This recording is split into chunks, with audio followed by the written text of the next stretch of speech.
एक चीज़ है जो हमारे वाली जनरेशन थी और हमसे बाकी सारी पिछली जनरेशन जो थी, वो सारी अरेंज मैरिज वाली थी।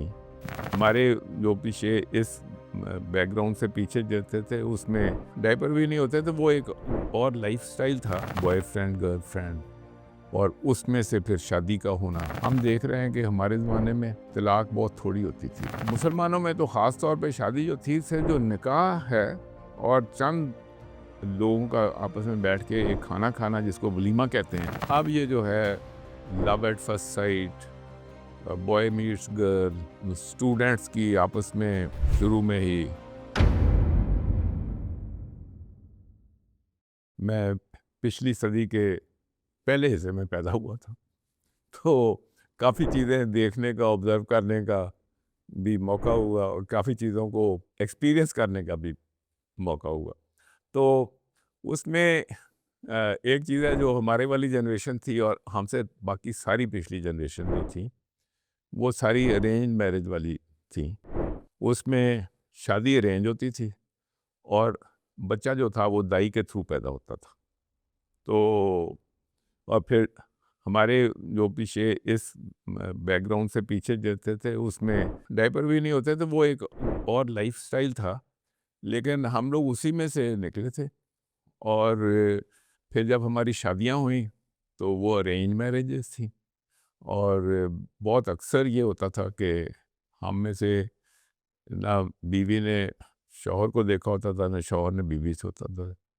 और उसी जनरेशन के साथ एक अब तक हम लोग आए और उसके बाद चीज़ें चेंज होनी शुरू हो गई। अब ये जो है love at first sight, boy meets girl, students की आपस में शुरू में ही स्कूल टाइम या कॉलेज टाइम में ही बॉयफ्रेंड, गर्लफ्रेंड और उसमें से फिर शादी का होना, तो एक चीज़ें बहुत ज़्यादा चेंज हो गई।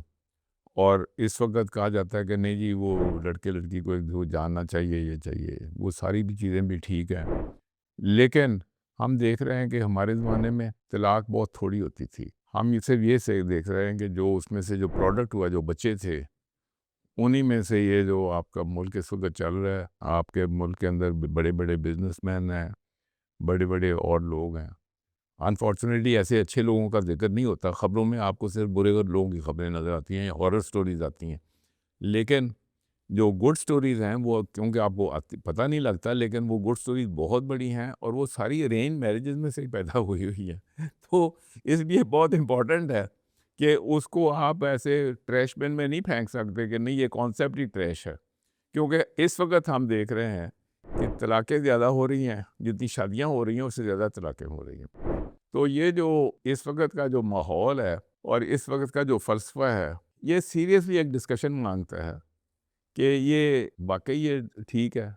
क्योंकि जो डिस्पैशनेट तरीका था, पेरेंट्स देखते थे कि जो दोनों साइडों के पेरेंट्स भी देखते थे कि हम बराबर में हैं, दूसरा थे, अगर वो प्रॉपर फैसला करते थे तो जनरली वो शादी कामयाबी होती थी। तो उसमें ये इम्पोर्टेंट है कि इस वक्त इसको दोबारा से देखा जाए और शादी को गुड्डे-गुड्डी का खेल ना समझा जाए कि ये जो सारे सिर्फ शादी का जो इवेंट है, इसके अंदर पहले एक इवेंट होता था, उसके फिर 2 हुए, फिर 3 हुए। आजकल मैंने सुना है कि 3 7 इवेंट्स हैं और 7 इवेंट्स के अंदर हर एक के अंदर बेशुमार खर्चा है। तो शादी तो इतनी मुश्किल नहीं थी। तो मुसलमानों में तो ख़ास तौर पे शादी जो थी से जो निकाह है और चंद लोगों का आपस में बैठ के एक खाना खाना जिसको वलीमा कहते हैं, ये दिस इज़ द बेसिक चीज़ थी। ये बाकी इसके ऊपर जो कुछ भी हमने उसको बिल्ड किया है, ये कुछ लोग अमीर लोग हैं, वो अफ़ोर्ड कर सकते हैं और जो इतने अमीर नहीं हैं, वो अमीर को देख के अपने आप को ख़राब कर रहे हैं। तो बहुत अक्सर यही होता है कि अमीर लोगों की वजह से सारा जो बाकी का मुआशरा होता है वो भी तबाह हो जाता है। तो इसलिए जो एवरेज पाकिस्तानी है, एवरेज मुसलमान है, उसको कोशिश है कि अगर वो बेसिक्स को देख ले ना, तो बहुत सी चीज़ों में आसानी पैदा कर सकता है। एक साइड पे हम महंगाई का रोना रोते हैं, दूसरी साइड पे we are living out of our means. तो आपने मीन्स के मुताबिक आप काम करें, उसको करें। शादी के चंद चीज़ें हैं जो कि असूल हमें सिखाए गए हैं, है कि सबसे पहले तो बंदे की अपनी शराफत और उसका दीन है। फिर उसका अपना हसब नसब है, विच मीन्स कि एक साइड तो उस बंदे की जो शराफत है उसका दीन का साइड है वो ठीक हो, दूसरी साइड है कि वो जिस किस्म की फैमिली बैकग्राउंड से एक लड़का आ रहा है उसी बैकग्राउंड की लड़की होगी और उस कल्चर की होगी, तो वो आपस में बड़े आसानी के साथ एक दूसरे के साथ रह सकते हैं। अगर वो उनके अंदर ऊंच नीच होगी, अमीर आदमी की बेटी है और ये है, तो इस बेटी को शी नीड, उसका खर्चे का खर्चा और है, ये और तरह का बंदा है, तो ये फिर आपस में शुरू में एक टेंशन स्टार्ट हो जाएगी। तो ज़रूरी है कि आप एक लेवल के लोगों के अंदर जब शादी करते हैं तो उससे आसानी रहती है। फिर बाद में मियाँ बीवी मिल के कितने ऊपर तक जाते हैं, मेहनत करते हैं, अपनी ज़िंदगी बनाते हैं, वो बात की बात है। वो और वो तब डिपेंड करेगा कि उनका आपस का टीम वर्क जो है वो कैसा है। और फाइनली ये जो खूबसूरती और दूसरी चीज़, ये तीसरी चीज़ है। तो ये बेसिक चीज़ें हैं, अगर आदमी इन 3 चीज़ों के अंदर रहेगा ना, फॉर चॉइस फॉर मैरिज, तो फिर वो बचा रहेगा।